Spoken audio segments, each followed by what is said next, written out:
Hi, everyone. Welcome to week 14.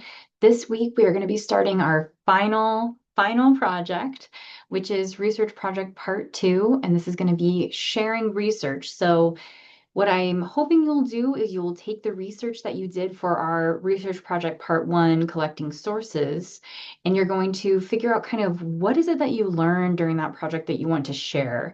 And the point of this project is to take that research and make it into something beyond, a research paper. We did that already for our intervention argument paper. And you've definitely got a lot of practice with collecting, research. And so what I want you to do now is figure out how you want to share this. You have a few options. You can make a video, you could make a infographic, or you could make a slideshow, right? Like a PowerPoint or something like that. And I'm open to other options as well as if there's something else that you'd really like to make. And basically, what you're going to be doing with this is you're going to be sharing it with the class and like a discussion board, right? And you'll comment on each other's work.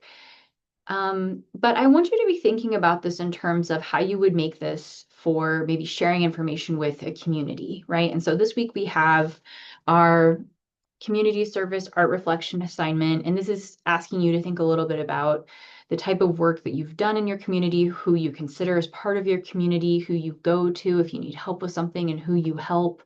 And also thinking a little bit about art, right? Not everybody's an artist, and you don't have to think of yourself that way. But it can be helpful to think of yourself that way for this project too, of like, what kind of art do you want to make? What do you want to share? And even though we tend to think of art as being like purely creative and from our own minds sometimes, a lot of art is researched, right? And a lot of projects that artists make actually has a lot of research behind it. So it's just an option for you if that's something that's kind of speaking to you, especially with this project. And then our last assignment this week is going to be the video analysis. And so for this one, I want you to start doing the analysis of the types of projects you could make. And one is a video. So I want you to find a video, and it can be any video at all. Like it could be one that you just watch, a lot of us watch videos every day anyway. It could be one that you just happen to watch today. It doesn't have to be one that feels like it's like for school or for this project. But if you want, you could find one that seems kind of related to the topic that you are working on, or that's a creator that you maybe look up to or think you would like to emulate. And I just want you to analyze the video. What is the title of it? What's the tone? What do they do that you like? Things like that. And kind of coming back to this research project part 2, it's a very basic type of grading structure for this. I'm really just going to be grading on, are you including research and are you citing that research?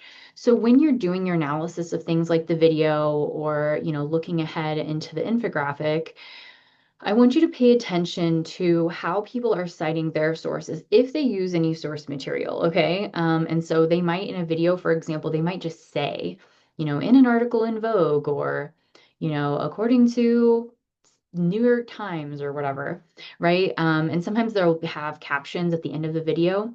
I'll share a slideshow with you that will show you some suggestions of how you can cite, but just keep in mind for this project, since it isn't a research paper, you don't need to use a traditional citation format like MLA or APA, okay? I think that's everything for this week. I will give you some more instructions in the announcement notes, and so I hope you have a great week and a great break.